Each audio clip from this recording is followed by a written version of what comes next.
If you've been struggling with kidney stones, the foods that you're eating could be to blame. In this video, we'll review 5 of the top offenders. Stick around. Hi, I'm Joey Weichman, and welcome to Stone Relief. In today's video, we're going to review 5 of the top offending foods that could be potentially leading to your kidney stones. But before we dive into those foods, we need to set the table first to help you understand why it is that those foods may potentially be leading to your kidney stones. So, what we're going to talk about today is something called oxalate, and this is a component of the most common type of kidney stone, calcium oxalate stones. Now, oxalate, when it comes from the foods that we're eating, is actually a plant defense chemical. And plants, since they can't run or they can't physically fight back, they use plant defense chemicals to poison whatever particular creature is feasting on it in order to deter that creature from eating it again in the future. Now, oxalate is very powerful. Most people will brush this off and just go, oh, whatever, it's fine, I'll eat a little bit here or there. But it is actually so powerful that it has been known not only to kill small insects, but large mammals such as sheep and cows, and particularly high oxalate strains or types of grasses that grow around the world. So this stuff is very, very poisonous. And it makes sense for why we're forming kidney stones, because this is a byproduct of a waste product or a plant defense chemical that we're ingesting and our body really doesn't know what to do with, and thus it creates kidney stones as a result of it.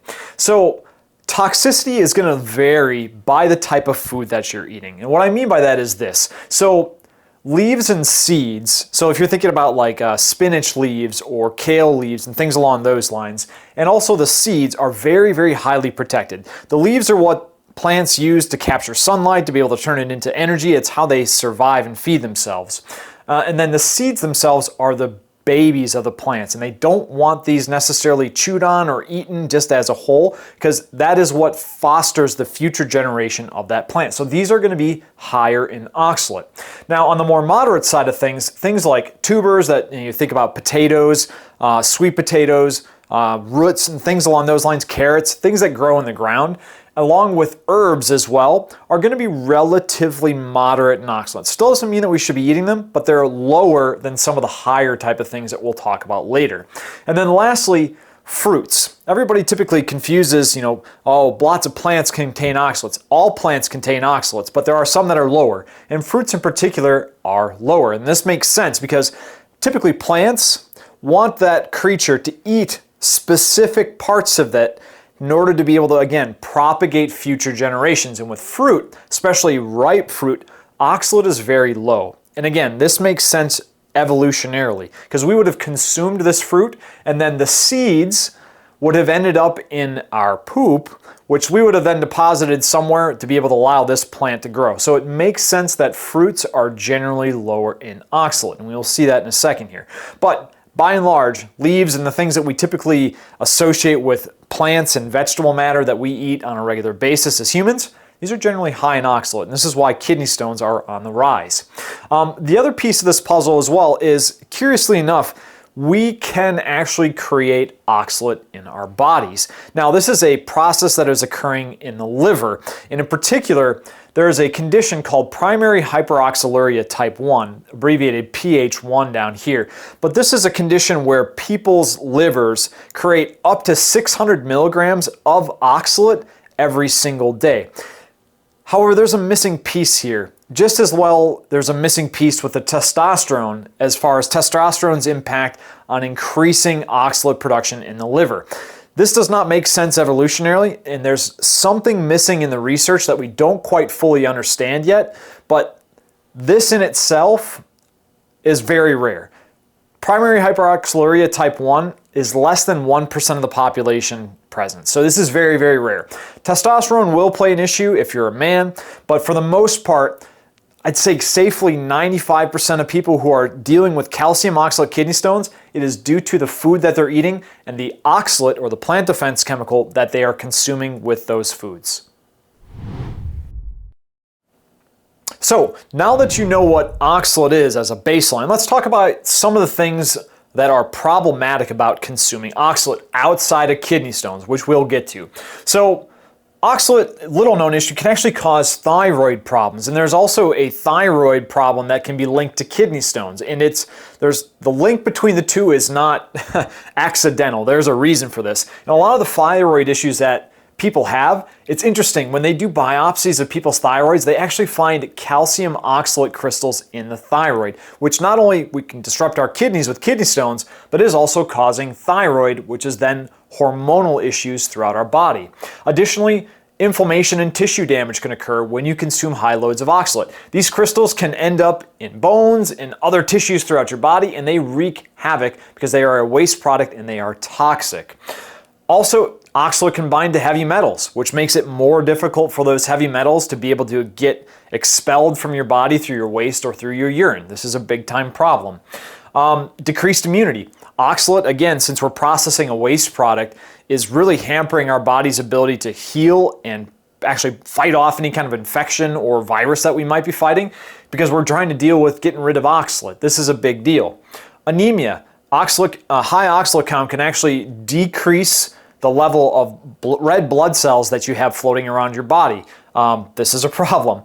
There's also peripheral neuropathy. This is like a pain or tingling or a numbness that just never ever goes away. I've known a few people that have had this and it's absolutely terrible. And modern day medicine doesn't really know what to do with this other than treat it with drugs. But people who stop eating oxalate or do like what they call as an oxalate dump, this goes away.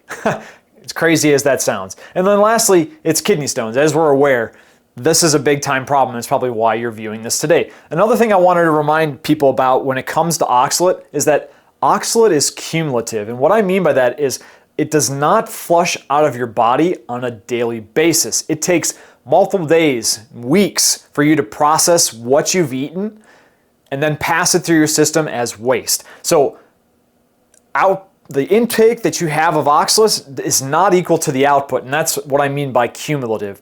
And again, that's a problem because more often than not, it's collecting in thyroid tissues, it's collecting in your bones and other tissues, and for us who form kidney stones, it is collecting in our kidneys.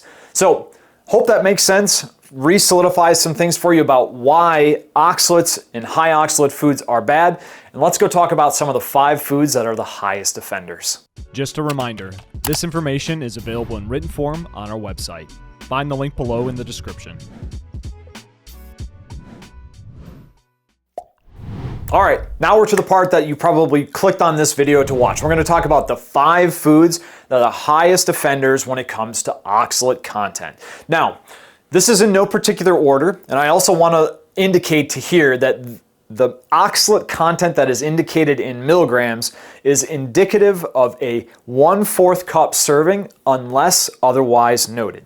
So the first thing I want to talk about is granola. This is a very, very popular product here in the United States. We put it on a lot of things. We snack on it on its own. A lot of the outdoor crowd likes to go hiking, all those things. Granola is a very quick go-to snack while you're out on a hike. It's great on yogurt. It's tasty in general. However, it's relatively high in oxalates, so let's just walk through this. So here are some example ingredients that you'll typically find in granola. We've got things like oats. These are going to be relatively moderate in oxalate, about 15 milligrams per 4th cup. Seeds, 10 milligrams, and again, depends upon what seeds you're using. There are some that are lower. Sunflower and pumpkin are lower in oxalate, but there are also some other seeds out there that are very high in oxalate, but on average, we're talking around 10 milligrams per 1/4 cup. Nuts, we're going to talk a little bit more in detail later, but these are relatively high, anywhere between 25 to 50 milligrams per 1/4 cup serving. Dried fruits are relatively low. As we talked about with fruits, plants generally want you to consume their fruits, which then will take their seeds and then plant them in a fertilizer-rich environment where they can grow. And then chocolate, that's another little treat that typically ends up in granola products. And chocolate is, I'm going to break a ton of hearts here, but chocolate is very, very high in oxalate. Doesn't matter if it's milk chocolate or dark chocolate. Dark chocolate tends to be a little bit worse, but chocolate in general is very, very high in oxalate. And if you boil all these things together and you're looking at about a 4th cup serving, which is roughly a handful, maybe it'd be what you'd sprinkle on top of yogurt in the morning or maybe just kind of have as a snack, you're looking at about 25 to 50 milligrams of oxalate. Now, most low oxalate diets recommend less than 50 milligrams of oxalate per day. And if you form calcium oxalate kidney stones, you want to be following a no oxalate or a very low oxalate diet, because anything above that is going to start to form kidney stones. So you can immediately see a problem here with 25 to 50 milligrams. Even if you're on the low end, you're already halfway through your oxalate, you're not even done with your day. But on the high end, you've completely spent your budget. Next, mixed nuts. This is where a lot of people get into trouble. So let's talk about a few examples. A lot of popular, one of the most popular nuts is almonds. I used to eat a ton of almonds. I used to blend them up in my smoothies as well. And these are a huge offender. So a quarter cup serving of almonds, and again, this is a handful, over 122 milligrams worth of oxalate there. Big problem. Cashews, delicious, also a problem. 49 milligrams per quarter cup serving. Walnuts, a little less of a problem, but still high. 31 milligrams per quarter cup. Moving on over here to pistachios, also a very, very tasty treat. These are a little bit better, still moderate though, 14 milligrams per quarter cup. And then lastly, we have pecans, however you want to pronounce them, at about 10 milligrams per quarter cup serving.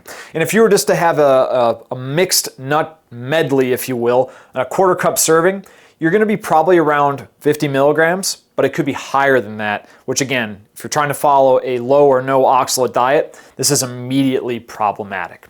Now, shifting gears over here, a lot of people don't really give a lot of attention to soy products, but soy products are one of the worst offenders for oxalate, and it is in everything today. So you have to pay really close attention to food labels if you're trying to minimize calcium oxalate kidney stones. Now, a few example products here. Soy milk. Huge trend with these milk alternatives right now, including almond milk, which is a big problem. But soy milk, per quarter cup, 25 milligrams. And who drinks just a quarter cup of milk? You're probably drinking 1 to 2 cups of this, which is putting you in the hundreds of milligrams type of category. Trying to replace meat with soy? Well, your average soy burger, which is going to be anywhere between 4 or 6 ounces, is going to be about 75 milligrams worth of oxalate. Soy protein, a little single serving scoop, probably about that big, over 100 milligrams in that single serve, just due to its concentrated nature. Soy cheese, also a very popular dairy replacement. 25 milligrams per 1 ounce slice. That's kind of like a standard deli slice. Tofu, probably a little less popular now than it was back, maybe a decade ago, but a quarter cup serving of tofu is going to hit 25 milligrams. And then lastly, this one I'm sure gets a ton of people, but soy sauce. This is 40 milligrams per tablespoon. And I don't know about you, but this stuff is delicious and salty and it's fantastic. And if you're eating sushi or having rice or whatever you might have with soy sauce, it's very easy to go way beyond a tablespoon of this. You're probably talking about a quarter cup of this that you might be using. And that is, again, putting you well into the couple hundred range when it comes to milligrams of oxalate.